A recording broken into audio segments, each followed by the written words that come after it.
este,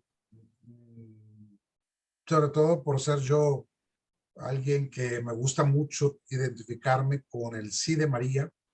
Y vamos a hablar de los dogmas marianos.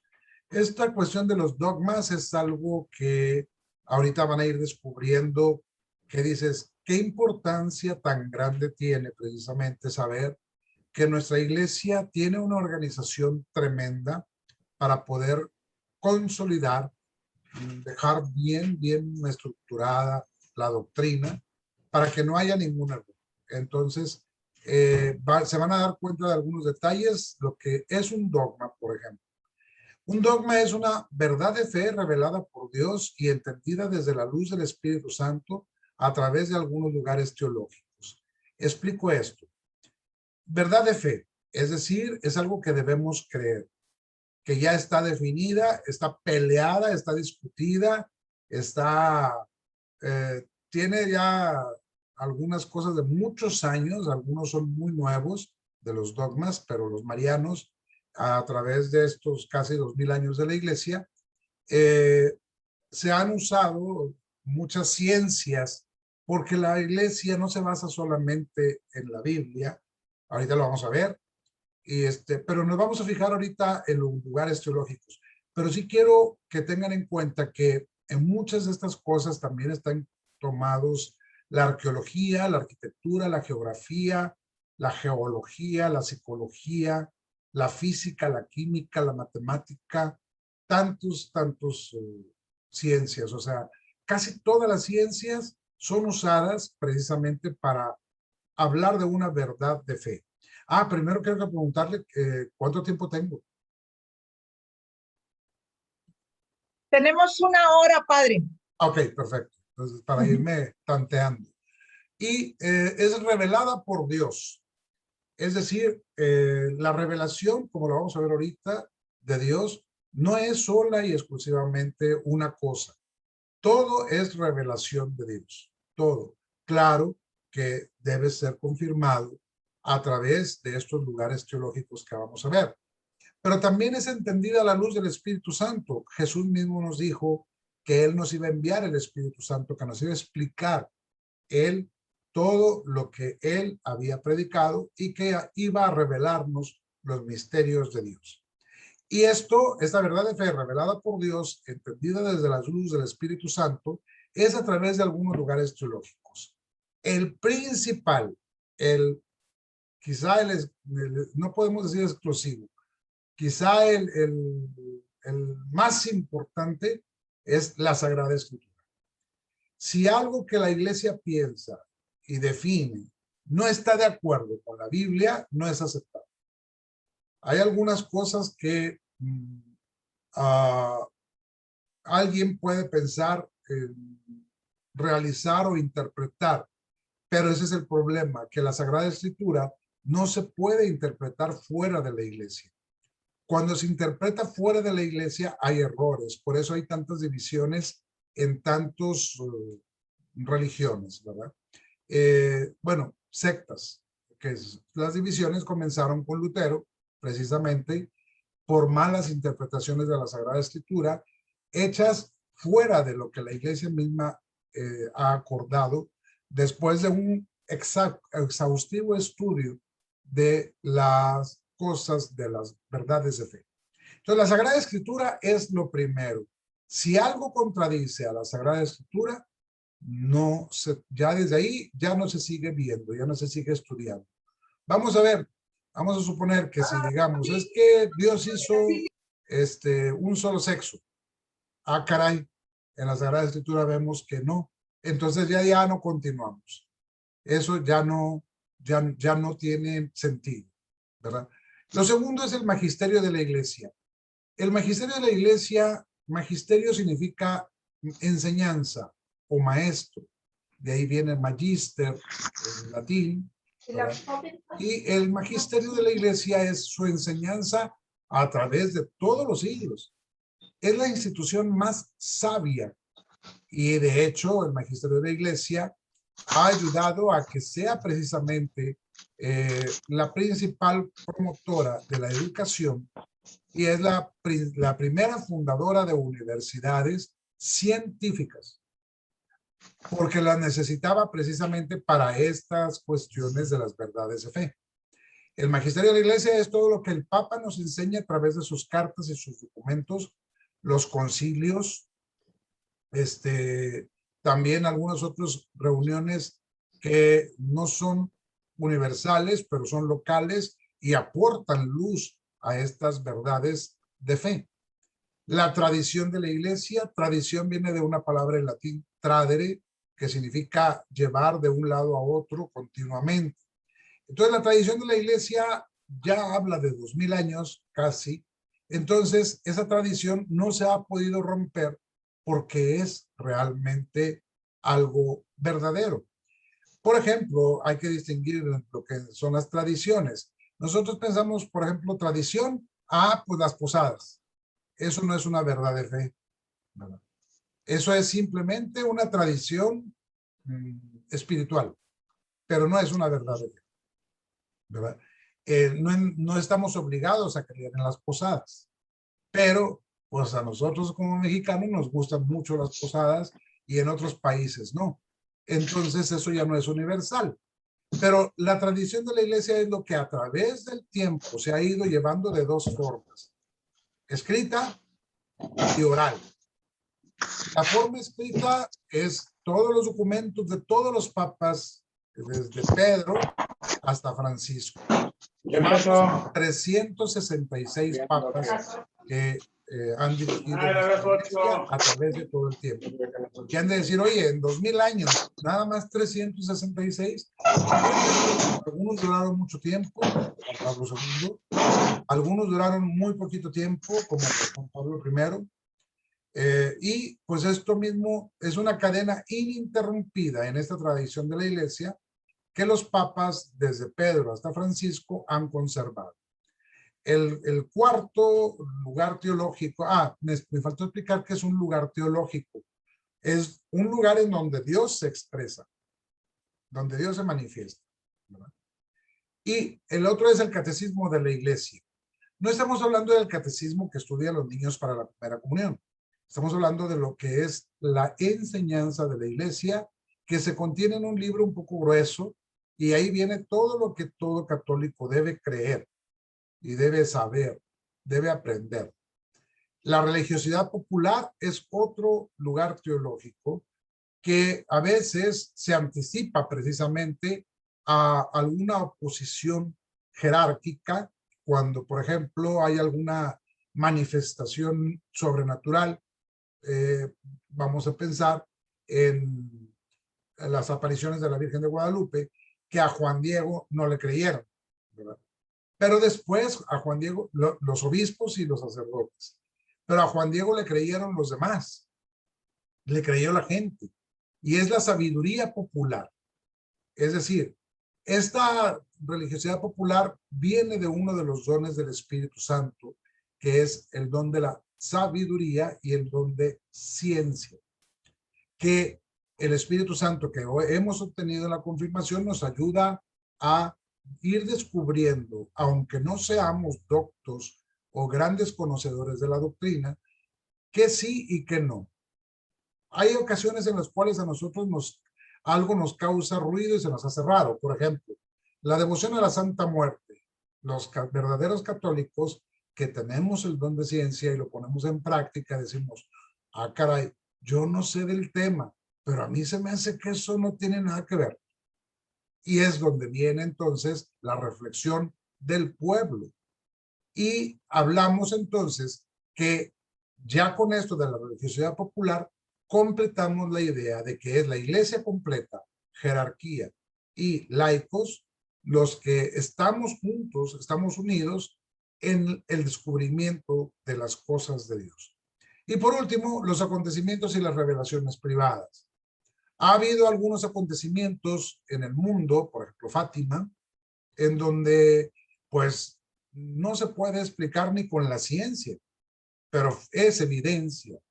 Y no es tanto un video que se tomó como ahora circulan tanto por las redes, videos de que, no sé si hayan visto uno de un Cristo en medio de una tormenta que se forma un Cristo con las nubes y empieza el Cristo a poner las manos sobre todas las nubes, salen rayos y todo, y se detiene la tormenta. No, eso no. Es diferente. Pero en Fátima lo que ocurrió fue algo, ¿cómo se le llama? Comprobado, y de hecho mucha gente lo vio. Hay muchos testigos y vieron el sol moviéndose. Entonces, esto significa que es un acontecimiento en donde Dios se está manifestando realmente. Por eso Medjugorje en estos tiempos aún no es aceptado por la iglesia. Faltan muchas cosas por comprobar. Claro, se respeta, no se descarta, pero todavía no se propone como una fuente de devoción Medjugorje, ¿verdad? Hasta que se deslinden ya todas las dudas y todas las cosas extrañas que pueden estar pasando alrededor de Medjugorje. Y las revelaciones privadas son aquellas que algunos santos han tenido, por ejemplo, Santa Teresa de Ávila o Santa Margarita María Lacoque con el Sagrado Corazón, o con Jesús Misericordioso, que ya se me olvidó cómo se llama la religiosa, ¿Sor qué? Sor Faustina Sor Kowalska. Faustina, exactamente. Se me olvidó por completo. Ya es el Alzheimer, ya es un poquito ya la edad, ¿verdad? A mis 63 años. Y esas revelaciones privadas son estudiadas, no nada más porque sale alguien y dice, es que vi a Dios y vi que me dijo, como una vez una señora, llegó estando yo en una parroquia, no voy a decir en cuál, ¿verdad? Y llega conmigo y me dice, padre, tuve una revelación. Digo, ¿cuál? De que si usted no deja de fumar, se va a morir su familia. Y yo, a la torre, dije yo. Bueno, pues pídale a Dios para que en su misericordia perdone a mi familia y me castigue a mí. Le dije yo, no tiene nada que ver mi familia con un hábito que yo tengo, que claro, ahorita muchos de ustedes también me pueden regañar, ¿verdad? Pero, y me da pena decirlo, pero eso no es una revelación privada. Tengo que poner el ejemplo para que ustedes vean que eso ya más bien es una alucinación o es algo que propiamente, y no es crítica, se da con mucha frecuencia en el movimiento de renovación carismática. Y eso no son revelaciones privadas. Tienen que estar comprobadas por la iglesia a través de las ciencias y de estos lugares teológicos que estamos mencionando. Habiendo visto esto, ¿alguna pregunta respecto al primer slide? Nos vamos directo al que sigue. El primer dogma mariano, María, Madre de Dios. Todos los dogmas, son 4, todos se desprenden de este. Este es el más importante. Y es el más importante no porque nosotros queramos llamar a fuerza a María Madre de Dios. No. Sino que esto es lo que Dios nos ha revelado. ¿Verdad? Y porque va a ser la madre, es por eso que Dios realiza ciertas acciones grandiosas en María. Aquí nos podemos basar en lo que María dice en el Evangelio de San Lucas, porque el poderoso ha hecho obras grandes por mí, así se traduce, pero más bien la traducción debe ser, ha hecho grandes obras en mí. Y como él quiere preparar a la madre de su hijo, entonces este es importante. Primero, María no fue primero madre, María primero fue la Inmaculada Concepción y luego fue la Anunciación, ¿verdad? Y luego fue madre y así nos vamos. Pero no lo vamos a ver en el orden cronológico, pero este es el principal por el cual Dios se manifiesta a María en primer lugar como revelación privada y después Jesús mismo lo va a manifestar ya en una revelación pública cuando empieza su ministerio público después de el bautismo. ¿Y a qué se refiere este dogma? María, Madre de Dios. El Verbo Eterno asumió la naturaleza humana al hacerse hombre. Es decir, no deja de ser Dios. Es un solo Dios con dos naturalezas. Digo, una sola persona con dos naturalezas, la humana y la divina. La divina es la que ya tenía, la humana es la que adquiere. Y se dice, bueno, ¿cómo? Bueno, algunos dicen, y eso está mal, los protestantes especialmente dicen que cuando Jesús llora es humano y que cuando Jesús hace milagros es divino. Y eso nos hace entender que a veces es Dios y a veces es hombre. Y eso es imposibilicísimo. Es Dios que llora, Dios y hombre que llora, es Dios y hombre que hace milagros, es Dios y hombre quien muere en la cruz, es Dios y hombre el que resucita y asciende a los cielos. Por eso María Santísima es verdadera Madre de Dios, porque es madre según la esencia de la persona que tiene la divinidad y la humanidad. Es madre de una persona. Todas las mamás aquí presentes tienen huerquillos, ¿verdad? Bueno, algunos ya no son tan huerquillos como nosotros, pero tienen hijos. Y si fuera así, como dicen los protestantes, que María es madre de Cristo hombre, nada más, entonces diríamos, preguntara yo a ustedes, ¿ustedes son madres, madres o padres del cuerpo de su hijo? ¿Nada más? ¿O son padres y madres del cuerpo y el alma de su hijo? De los dos. Porque es una persona completa. Una persona es cuerpo y espíritu, cuerpo y alma. Algunos dicen cuerpo, alma y espíritu, pero no nos metemos en eso porque es una cuestión teológica que nos tardaríamos años en estudiarlo, ¿verdad? Pero quiero que quede comprendido que María es madre de alguien que es divino y es humano al mismo tiempo. Tampoco podemos distinguir que Cristo es Dios de la cintura para arriba y hombre de la cintura para abajo. No. O es mitad a la derecha es Dios y a la izquierda es hombre. No. Es completito. Completito, hombre, Dios y hombre. Y dice, por ello, por tanto, ella tiene una relación personal. Es decir, es madre de una persona. Objetiva, es decir, no es María. Y María no es Dios. ¿Me explico? Es personal. Objetiva, se habla de un objeto fuera de ella. Real. No estamos hablando de que fue un invento, porque en la Biblia nos habla mucho de que María, la madre de Jesús, y esencial, es decir, recibe de María el ADN. Y eso lo hace ser el hijo de ella. Es una cuestión también, una relación física, porque es la madre, ella lo amamantó, y él es el verbo eterno. Esa relación intrínseca significa ya metida, ya puesta, o sea, no pueden separar a la madre del hijo, ni al padre del hijo. No se pueden separar, porque esos son sus padres. Aunque el hijo lo niegue o aunque los padres lo nieguen, es intrínseco.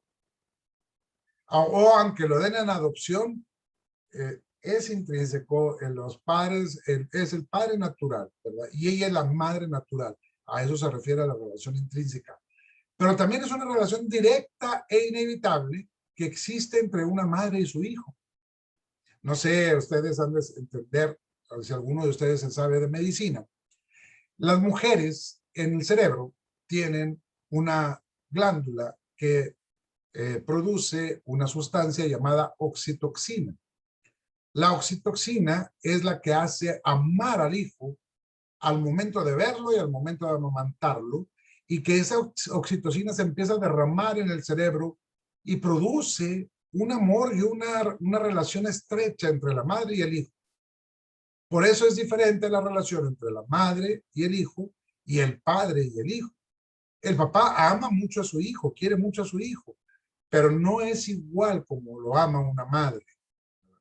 Y entonces, por eso también en la ciencia se dice, pues sin criticar y sin contraponer o tratar de hacer algún pleito, pues dos hombres no pueden ser padres, dos mujeres no pueden ser madres. Entonces, solamente quien ha parido es madre, solamente. Y seguimos.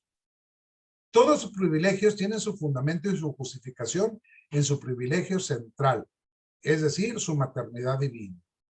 De aquí se derivan todos los beneficios, maravillas, milagros, dones, virtudes, capacidades, etcétera, que María tiene. La iglesia no le adjudica nada a María. La iglesia no le da ningún título. Se lo da Dios. Y nosotros, al quererlo entender, le ponemos un nombre. Pero nosotros le ponemos el nombre a lo que Dios hace, a esas grandes cosas que ha hecho por mí. Pero le ponemos el título porque si no, no lo pudiéramos entender. Entonces, el principal dogma es la maternidad divina. Viendo eso, ¿qué dice la palabra de Dios? Dice en el Evangelio de San Mateo: Jacob engendró a José, el esposo de María, de la cual nació Jesús llamado Cristo. Esa es una cita. O sea, a fuerza, la Biblia dice que María es madre de Cristo. Y luego, el ángel dijo a María: vas a concebir en el seno y vas a dar a luz un hijo, a quien pondrás por nombre Jesús. El Espíritu Santo vendrá sobre ti y el poder del Altísimo te cubrirá con su sombra. San Lucas. Estamos hablando de la relación sexual. Y dicen, ah, caray. Es cuando dice, el Espíritu Santo vendrá sobre ti. Es decir, te va a fecundar. Es como fecunda un humano. Claro que no hubo una relación sexual, ¿verdad? Pero con su sombra, es decir, como si fuera una relación sexual, el Espíritu Santo fecunda a María para ser la madre.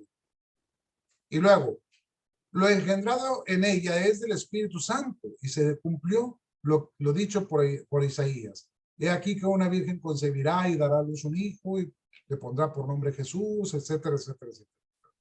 Viene el cumplimiento de las promesas. Y viene ya otra cuestión de la palabra de Dios. María dio a luz a su hijo primogénito. Eso es en San Lucas 2, 5, 7. Para nosotros los latinos es bien difícil entender esta palabra primogénito. Los latinos entendemos primogénito como el primero de los hijos. De hecho, si tú agarras una Biblia y quieres saber si es católica o no, lee San Lucas 2. Ahí es donde viene esta cita, 5 al 7. Y nosotros los católicos dejamos la palabra primogénito. Así la vas a encontrar. Los protestantes, cualquier Biblia protestante, aunque algunos protestantes ya han reaccionado, traducen y dio a luz al primero de sus hijos. Y dices, ah, y ahí es donde se confunde la gente. Ah, entonces María tuvo más hijos. No, espérate, por eso también está el dogma de la virginidad perpetua. Pero eso ahorita lo vamos a ver. ¿Por qué se le llama primogénito si nada más fue uno? ¿Por qué se le llama así y esa traducción está equivocada? No, es una costumbre judaica y es lo que vamos a ver. ¿Qué significa primogénito? Significa en hebreo el que abre el vientre. Pero fíjate, es el que abre el vientre, no la que abre el vientre. Recuerden que los judíos, y ténganlo muy en cuenta, no aceptaban a las mujeres. La mujer no era judía, aunque estaba viviendo entre los judíos. Para poder hacer a alguien judío se necesitaba circuncidarlo. Y esa era como el bautismo nuestro. Entonces a la mujer no se le puede circuncidar, al hombre sí. Entonces la mujer era despreciada. Recuerden lo que dice el 9º mandamiento.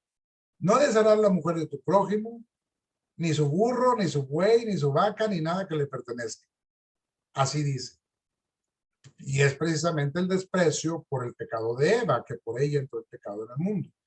Y esa ley judía es, aunque no haya más hijos. todo primogénito varón, y así lo llama, aunque no haya más hijos, será consagrado a Yahvé. ¿Qué significa esto? La primogenitura es una representación de la presencia de Dios, el mayor. Es lo que antes nuestros abuelos decían, que el que mandaba en casa, si no estaba papá, era el mayor. Ahora, a veces manda el menor, porque es más canijo, ¿verdad? Los más huerquillos, son los más vivos, los más tremendos, ¿verdad? Pero esa es una ley que Dios impuso. Todo primogénito varón será consagrado a Yahvé. Pero esa consagración era matarlo. Pero, porque el primogénito representaba a la familia. Y para no matarlo, ofrecían un sacrificio de un animal en el templo. Y en el Evangelio, María es llamada ordinaria y repetidas veces madre de Jesús o simplemente madre suya. No se menciona en ningún momento otro hijo. De los demás, sí. Por ejemplo, los que son hijos, son varios hijos, son hijos de fulano. Y de María nunca se menciona, nunca, absolutamente nunca, que es madre de otro hombre u otra mujer. Y esto lo podemos entender y lo podemos ver en esas citas que ustedes tienen ahí, San Mateo, San Marcos, San Lucas, San Juan, en el libro de los Hechos, en donde con una hubiera sido suficiente. Pero según la ciencia de la hermenéutica, así se le llama, que es la interpretación de los escritos, dice que a esto le llama testimonio múltiple. Cuando hay un testimonio múltiple que no se contradice, entonces es verdad. Si en muchas partes está escrito sobre matemáticas, sobre un tema, es testimonio múltiple. Entonces está comprobado. Aquí igual, los apóstoles, y vean que son diferentes, los 4 evangelios lo mencionan, más aparte San Lucas, después de escribir el evangelio, escribe Hechos de los Apóstoles y también lo vuelve a recalcar. Si no fuera cierto en la primera predicación de Cristo con ellos, ahí ellos hubieran entendido luego que había tenido hermanos, pero no los tuvo. ¿Alguna pregunta aquí? Bien. Vamos al segundo dogma, la Inmaculada Concepción. ¿Por qué Inmaculada Concepción? María fue concebida sin mancha. Eso es lo que significa inmaculada. No. Mácula, mancha. Entonces, ¿por qué tenía que ser la Inmaculada Concepción? Porque iba a ser la madre de su hijo. Y si ella hubiera nacido igual que nosotros con el pecado original, María no era digna de ser la madre. Entonces, Dios la prepara antes, dejándola en libertad. Si María hubiera dicho que no, pues Dios hubiera dicho, bueno, me voy a buscar otra.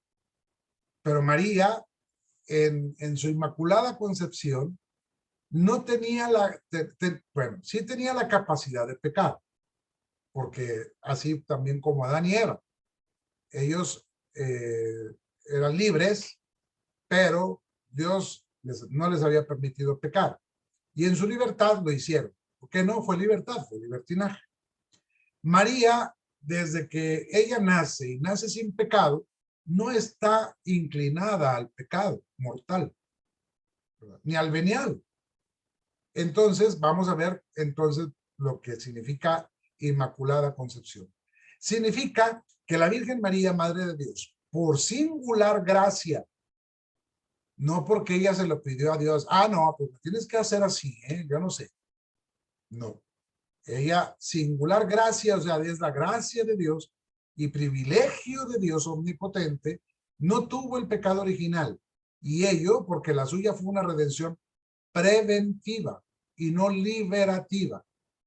La que nosotros vamos a recibir es una redención liberativa. Cuando muramos y resucitemos, seremos liberados. En María fue prevenida porque Dios y el pecado no se llevan, son como el agua y el aceite. Entonces no era posible tener un vientre pecador donde iba a estar el Salvador. Y ello porque la suya fue se pagó anticipadamente, es decir, a María la rescató Dios por su poder, no por María, ni por el poder de María, sino por su poder la salva antes. Es diferente la redención liberativa, esto es pagando un rescate para liberar de la esclavitud. Y esta última es la nuestra, lo que decía antes. La Virgen Santa fue preservada y no liberada. Es decir, Dios la cuida del pecado original, la preserva, la mantiene fuera del pecado original. ¿Qué vamos a ver?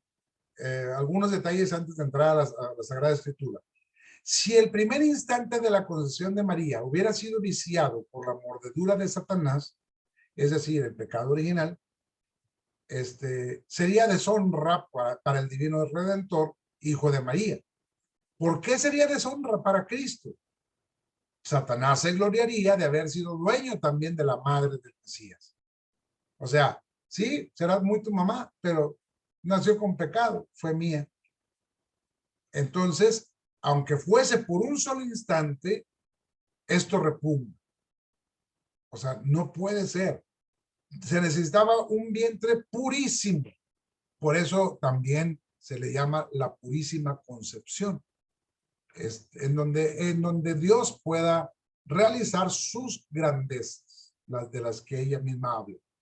Obtuvo pues total triunfo sobre el pecado, una concepción admirable cual jamás hubo ni habrá. Ya no habrá otra concepción igual. Porque lo digo porque algunas personas pueden pensar que también, a mí me tocó en una misión siendo seminarista, que llegó una mujer que dijo que estaba embarazada.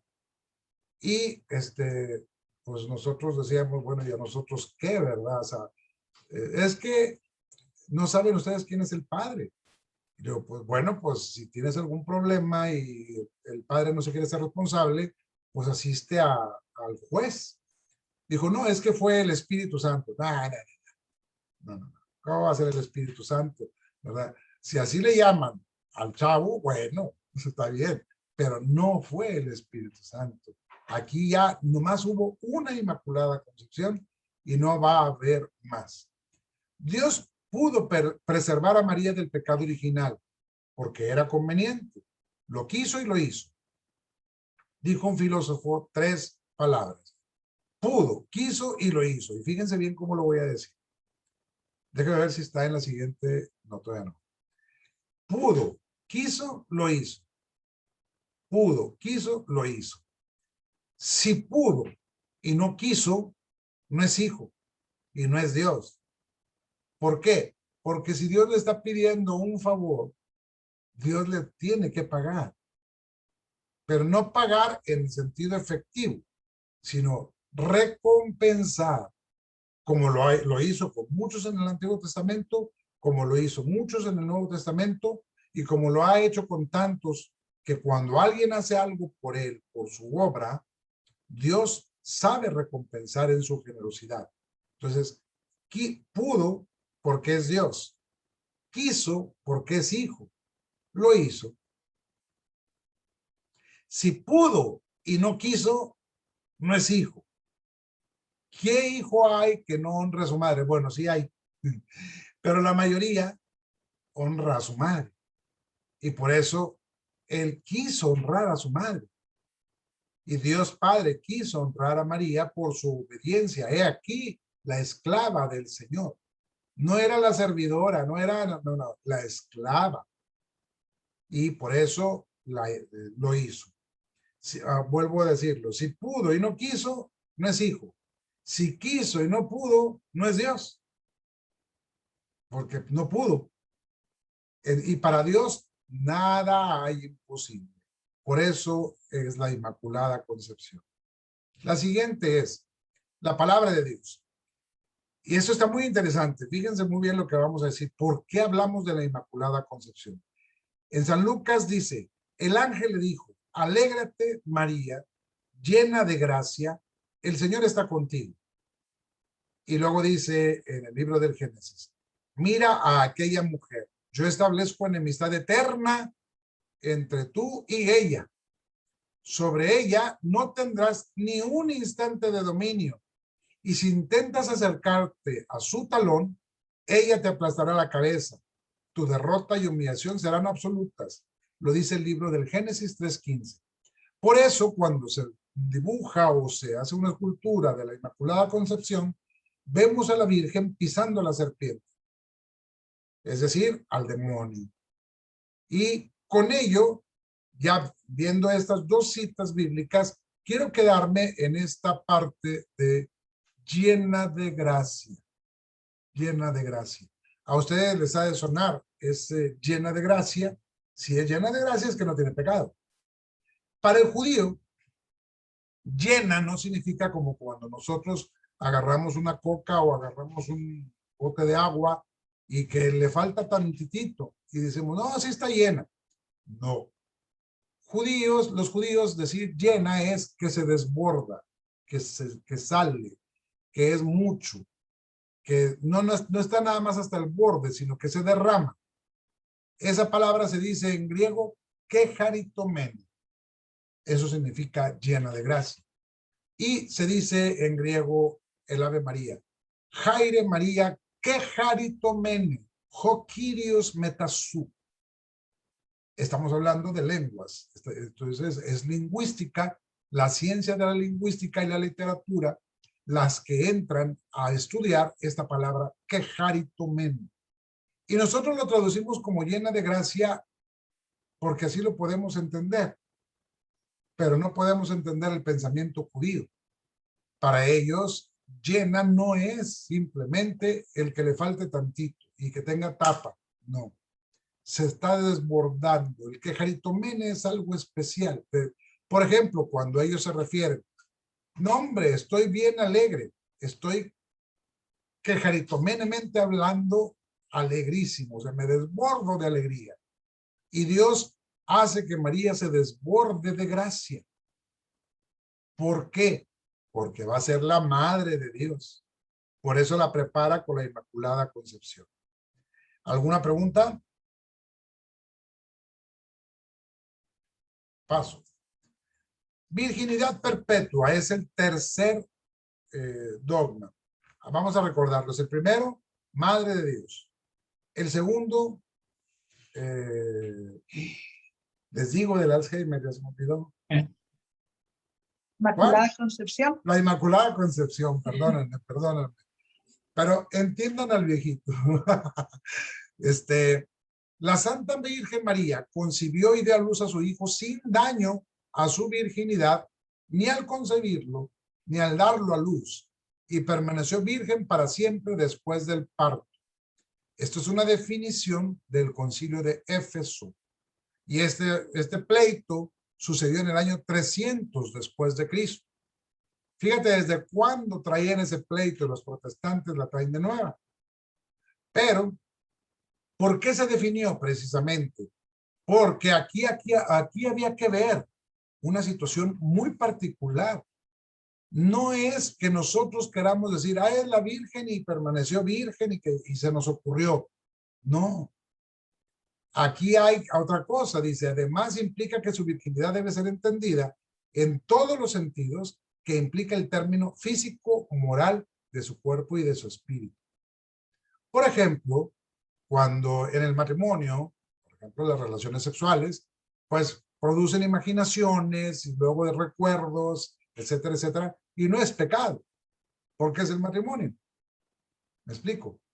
Y María no hubo una relación carnal, por eso físico, se implica al físico. No hubo una penetración, estamos hablando con adultos, entonces no hay ningún problema. Simplemente fue hablar de que el Espíritu Santo la cubrió con su sombra y fue fecundada.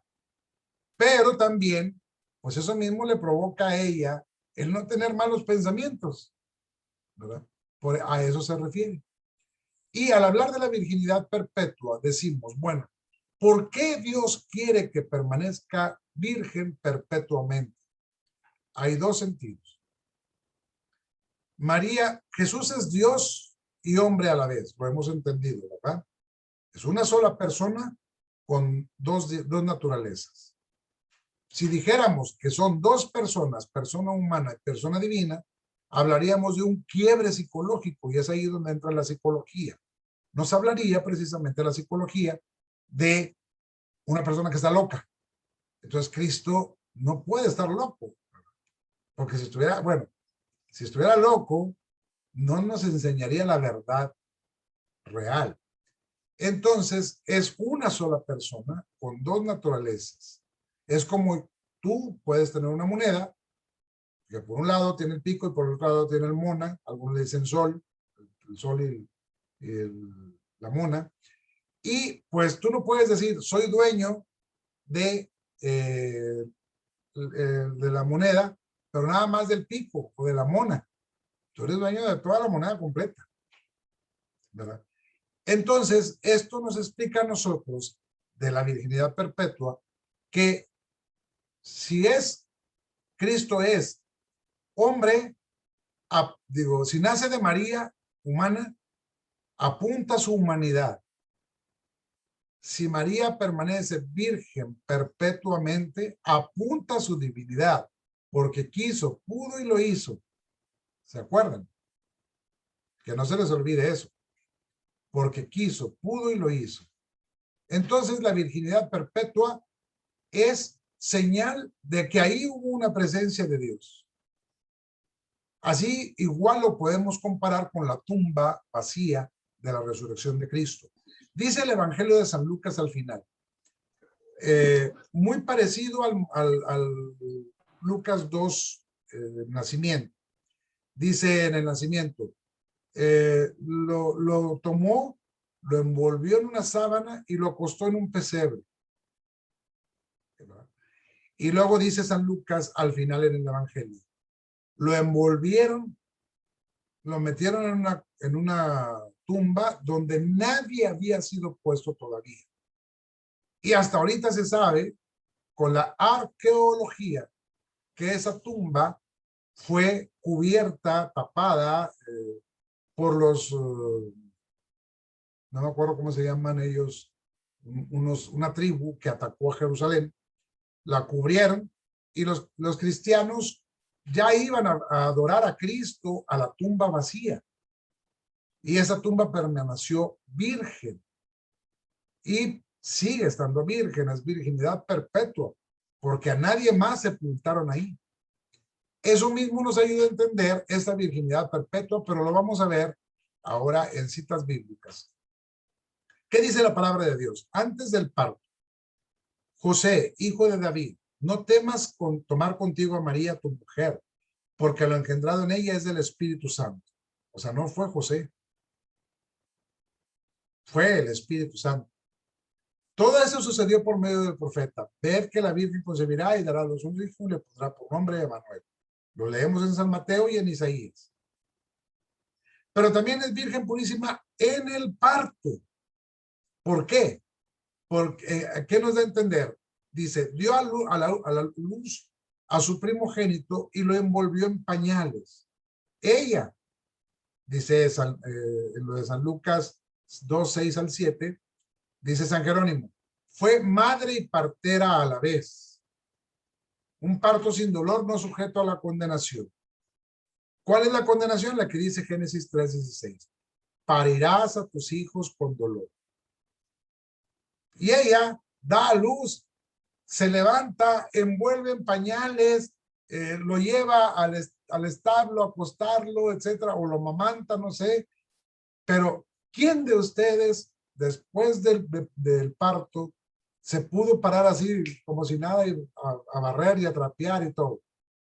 Quedan, pero súper noqueadas. Bueno, pues entonces, esto es lo que se refiere, que en el parto era virgen, es virgen.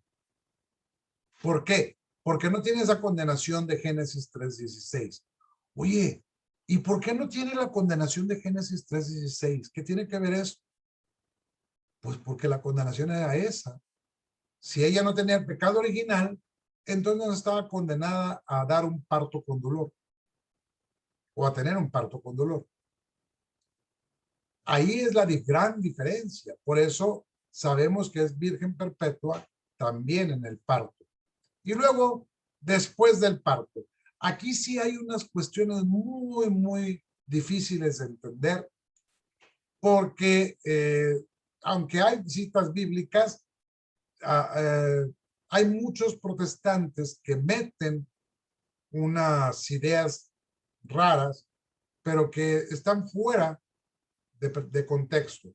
Aquí se usa la semántica, se usa la literatura, se usa la historia, se usa la tradición judaica, se usa la redacción, se usa, bueno, otras ciencias que no son cuestiones cristianas, y esto es cuestión científico que comprueba esto. Se cumplieron los días en que ella iba a dar a luz y dio a luz a su primogénito, lo envolvió en pañales y lo acostó en un pesebre. Lo dice San Lucas, después del parto. Primogénito no solo es el primero de una serie, sino el que nace primero, sigan o no sigan otros hijos. Les platico una experiencia cuando estuve de visita con una familia en Chicago. Salimos a pasear y me llamó la atención un cementerio judío, totalmente judío. O sea, ¿por qué? Porque los judíos no aceptan las cruces o imágenes, etcétera. Era el estilo judío nada más. Y me llamó la atención y le dije, oye, quiero entrar. Dice, ¿cómo se le ocurre, padre? Vamos a entrar a un panteón. ¿Qué tiene? Quiero ir a ver, quiero conocer. Es cultura. Y se encontraba una lápida que decía, aquí yace, y del nombre de una mujer, que murió al dar a luz a su hijo primogénito. Ahí se ve la... Ah, pero no está acá. no escuché. Ok, a lo mejor no era mía. Tienen los Lauro, ¿tú micrófonos dijiste algo? abiertos. Trato de poner la pantalla de la Les televisión. rogamos a todos mantener sus micrófonos en silencio por favor. para que el padre Alejandro pueda seguir compartiendo su plática. Muchas gracias. Discúlpenme. No te preocupes, Lauro.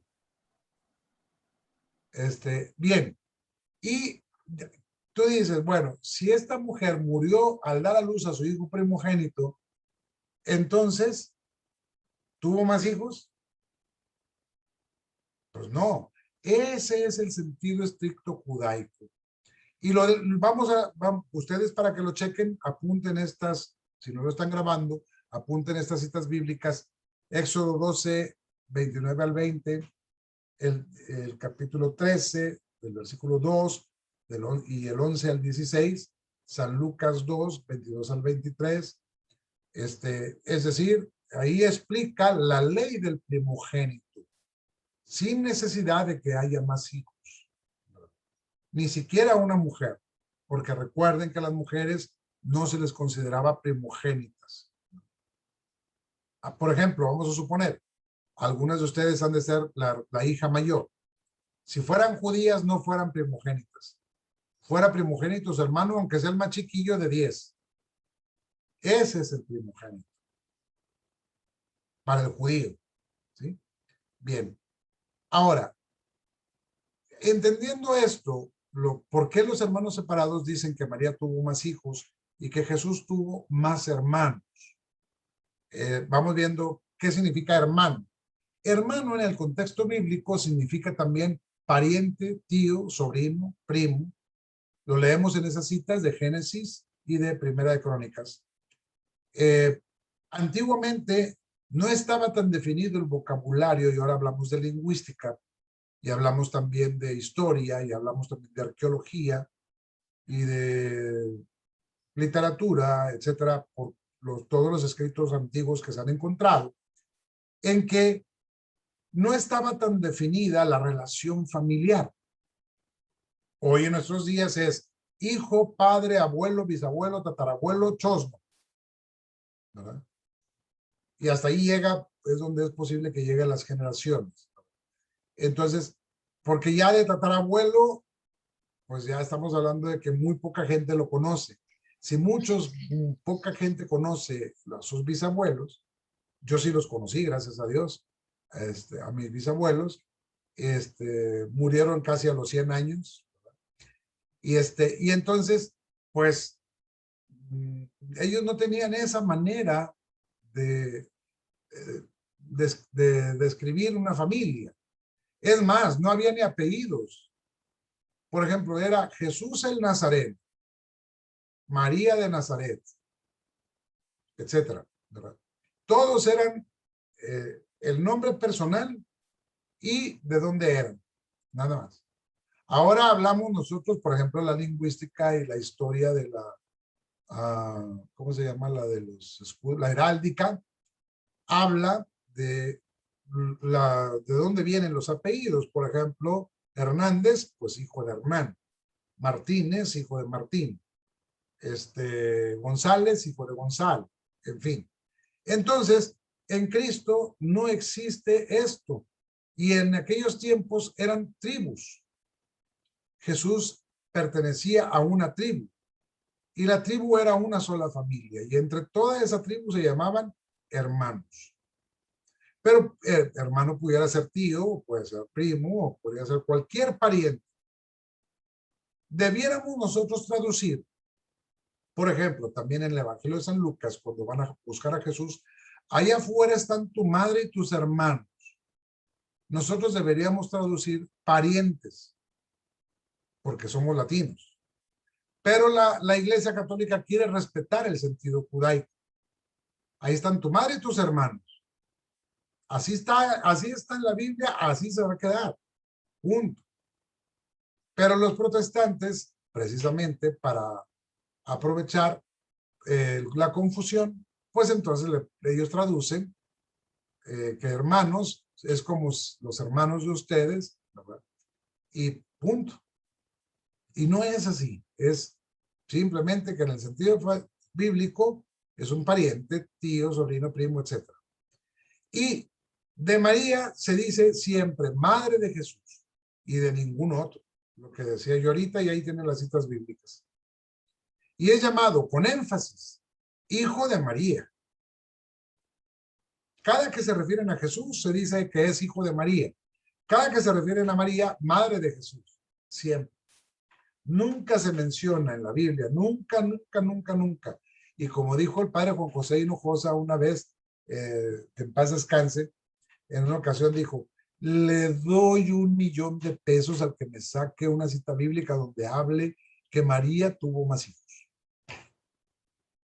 Y claro que algunos ahí protestantillos, luego sacaron y dijeron, eso me da a entender que ignoras la ciencia bíblica. Y entonces cuando ya les empezó a hablar y a explicar esto precisamente, ya, y muchos de ellos, algunos por orgullo no lo aceptaron, pero muchos de ellos dijeron, es que eso nunca nos lo habían explicado. Si me lo hubieran explicado antes, ya lo hubiera entendido yo y no hubiera habido ningún problema. Pero fíjate bien también lo último, que también la psicología, la sociología nos hablan de este detalle. Jesús encomienda a su madre bajo el cuidado de Juan, que era apóstol y no hermano. Y es en San Juan 9, 26 al 27. Fíjate, si Jesús hubiera tenido hermanos, ¿por qué le encarga a María a Juan? Sí, ¿quién de nosotros dejaría a su madre con otra persona? Llévatela tú. Nadie. O sea, es tu mamá, te corresponde a ti. Pero Jesús se la encomienda a Juan. ¿Y por qué a Juan? ¿Y por qué no a Pedro o a Santiago y a Juan o a Bartolomé o cualquiera de los otros apóstoles? Pues porque era el más chiquillo. San Juan tenía 13 años cuando empieza a seguir a Jesús. Tenía 16 cuando Jesús muere y resucita. Entonces, es el que va a durar más. Pues Pedro ya estaba viejito, ¿verdad? Pedro ya estaba por morir. Y aparte, Jesús sabía los riesgos y los peligros que les había advertido ya a los apóstoles. todos los apóstoles mueren mártires, menos Juan. Entonces, Jesús ya sabía. Por eso se la encomienda a San Juan.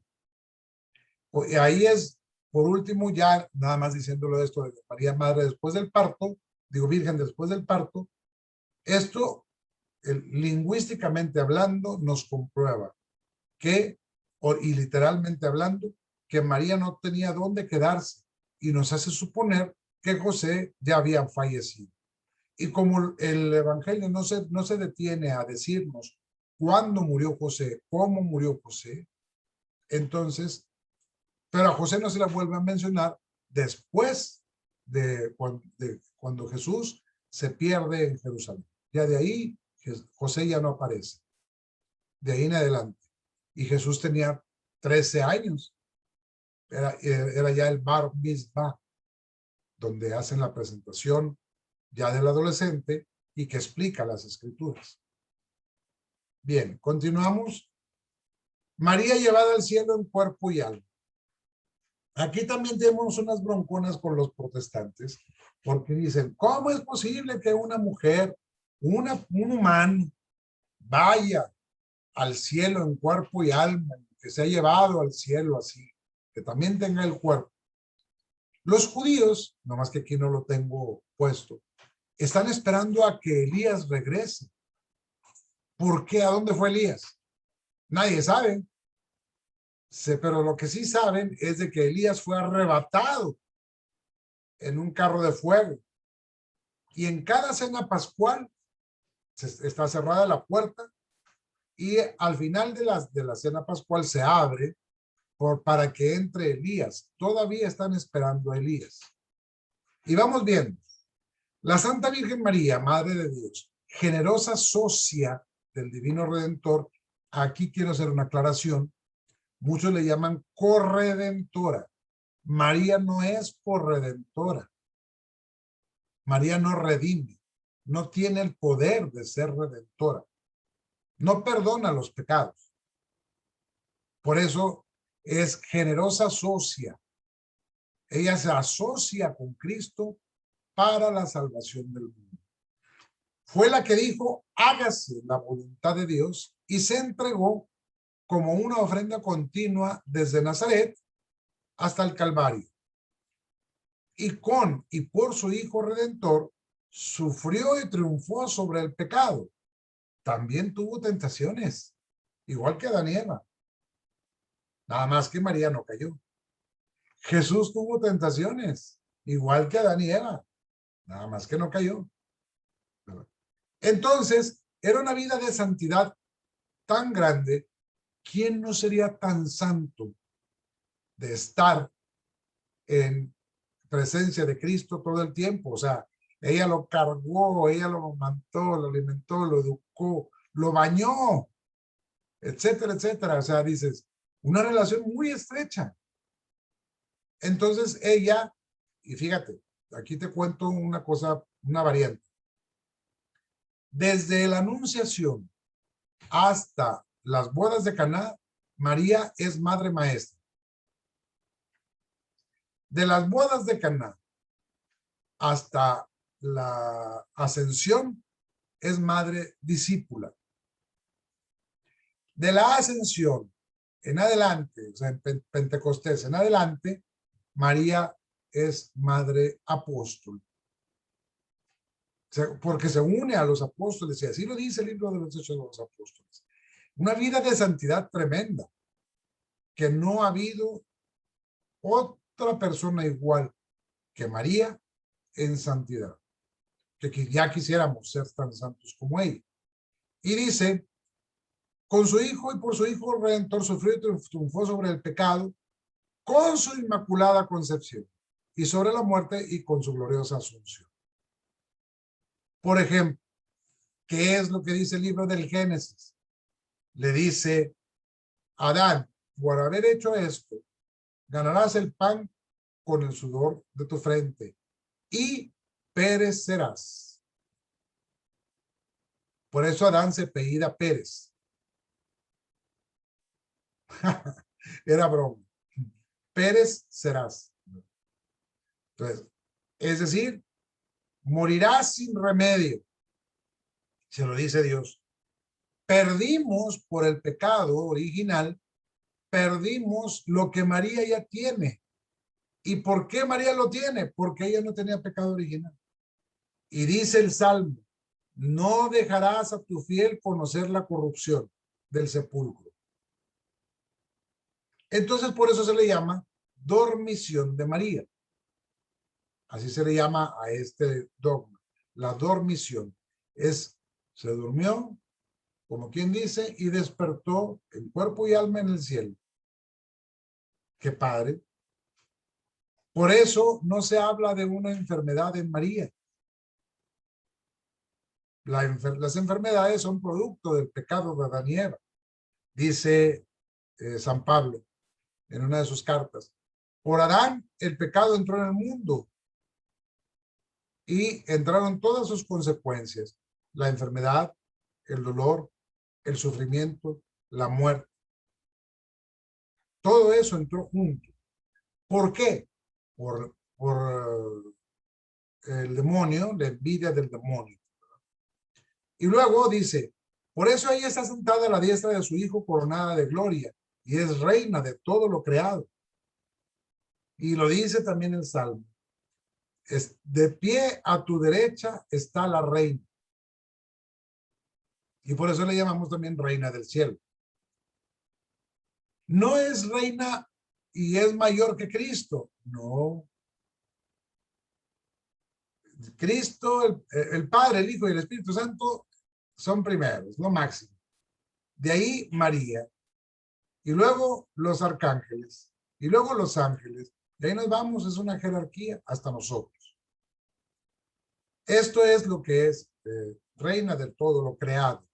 Es decir, es el triunfo también de María por haber sido fidelísima al plan de Dios.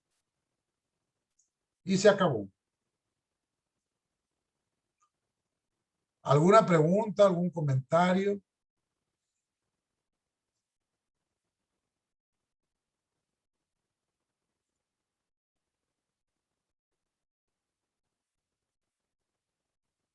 ¿No está abierto el micrófono, Marta? Adelante, Martita.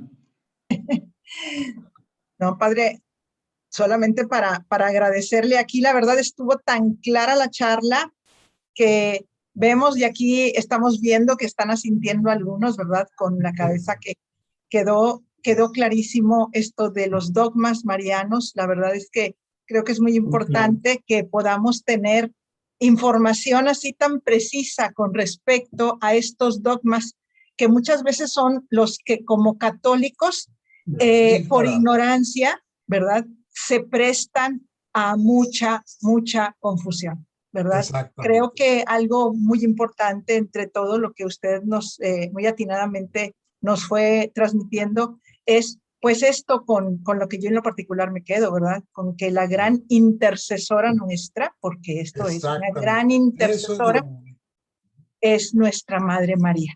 Y bueno, podemos asumirnos hijos de ella. En este sentido creo que nos queda más claro que así como Madre de Dios, pues asume esta gran maternidad de todos sus hijos, los hijos del reino de Dios, ¿verdad? Claro. Sí, y eso es lo importante, el que entendamos que, como dice la frase que yo creo que muchos de ustedes han oído muchas veces, católico ignorante, seguro protestante. Protestante, sí. Así es. Quiero cederle la palabra también, padre, a José Luis, aquí nuestro querido hermano José Luis, que es el coordinador de Ministerio de Monterrey, que ya llegó y no vamos a dejarlo ir sin que diga algo. Adelante, José Luis. No me vas a regañar. Muchas gracias, padre Alejandro. Al contrario, muy agradecidos con el favor de su plática, muy interesante. Andábamos trabajando en otro lado. ¿Por qué? Andábamos chambeándole en otras cosas del Señor también. Así perfecto. Por eso llegaste tarde. A Martita que nos ayudara. Perfecto. Muchas gracias a todos, hermanos. Muy buena conexión. Muchísimas gracias, padre, por la claridad de los conceptos. Y a propósito de María y de esta fe que los mexicanos tenemos depositada de manera ciega en nuestra madre, pues sigamos dejándonos abrazar por ella a través del rosario durante todo el mes de mayo, durante todo el año, pero particularmente durante el mes de mayo. Sigamos pidiéndole a ella que siga intercediendo por nosotros, que siga velando por nuestra familia, que siga velando por nuestra patria que tanto la necesita y que más la vamos a necesitar en las próximas semanas, que se vienen jornadas muy intensas y batallas muy duras en favor de la vida, en favor de los no nacidos, en favor de los valores de la familia. Sigamos levantando el brazo y no claudiquemos. Muchas gracias, Padre Alejandro. Un abrazo. Hay que levantar la sede, hay que levantar la sede de Jesús Sacerdote. Aquí estoy viendo a Leonardo y a Rocío. Sí, son los más gorrosos que ya quieren empezar. Muy bien. Bueno, Muy gracias bien. a Dios, ¿verdad? Yo inicié DBC en San Juan de los Lagos, es de donde surgen Esperanza y Cristóbal, y de alguna manera tengo conocimiento, y es cuando apenas empezábamos, señor Miranda, a instituir el DBC en Monterrey. Y a mí me gustó la idea. Él era sacerdote todavía, no era obispo, y él fue a dar, pues poner los cimientos ahí en San Juan, Nuestra Señora de San Juan de los Lagos, en San Nicolás, ¿verdad? Así es. Y también quería comentar que si a ustedes quieren ¿cómo se llama? La presentación de PowerPoint, se pueden dirigir a Esperanza y Cristóbal. He hecho ahorita la presentación corta. Hay una presentación más larga que tiene más explicaciones y más cosas que pueden ustedes compartir, pero sobre todo lo que me interesa, como decía ahorita Marta, que se comprenda esta situación para saberlo explicar y que se entienda que, y eso siempre lo recalco, no es solamente doctrina. Ahorita presenté la doctrina, ¿verdad? Pero para llegar a esa doctrina se usaron todas las ciencias, todas las que pudieran aportar ayuda al conocimiento perfecto de la persona de María y de la grandeza de Dios y sus obras en María.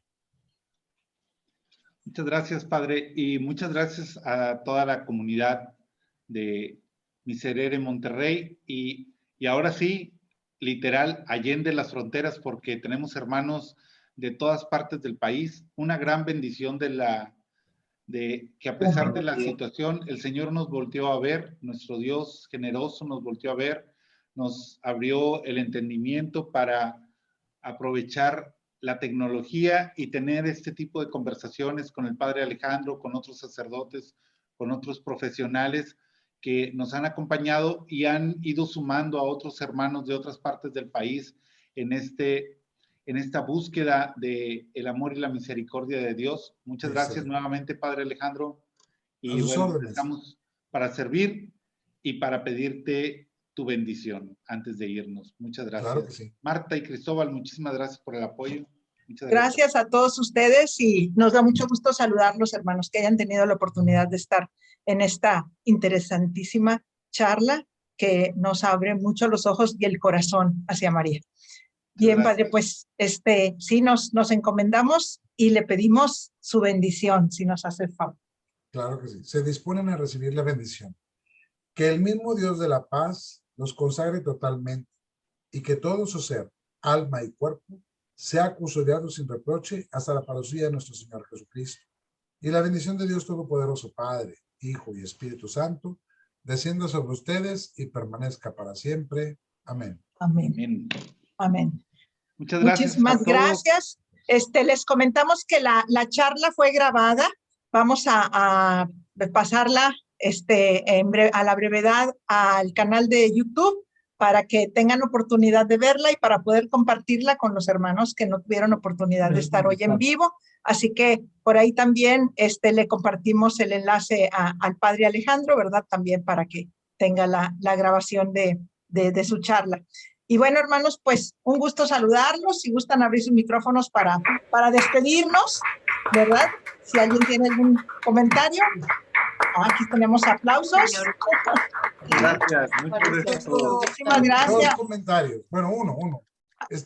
Desde esta semana que viene estamos de pachanga aquí en la parroquia. Tenemos una capilla que se llama Espíritu Santo. Entonces el próximo domingo es la fiesta y empezamos el viernes con el triduo.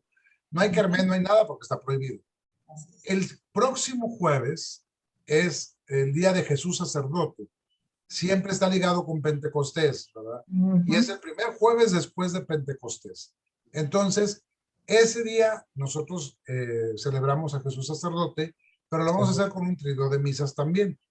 Y luego el 7 de junio tenemos el 24 aniversario de nuestra parroquia. O sea, ahí nos vamos de pachanga. Y nos vamos hasta agosto y tenemos una capilla que se llama Nuestra Señora de los Ángeles, que es el 2 de agosto, que son los más guatosos y los encargados son los más guatosos de los de ustedes, Chío y Leo.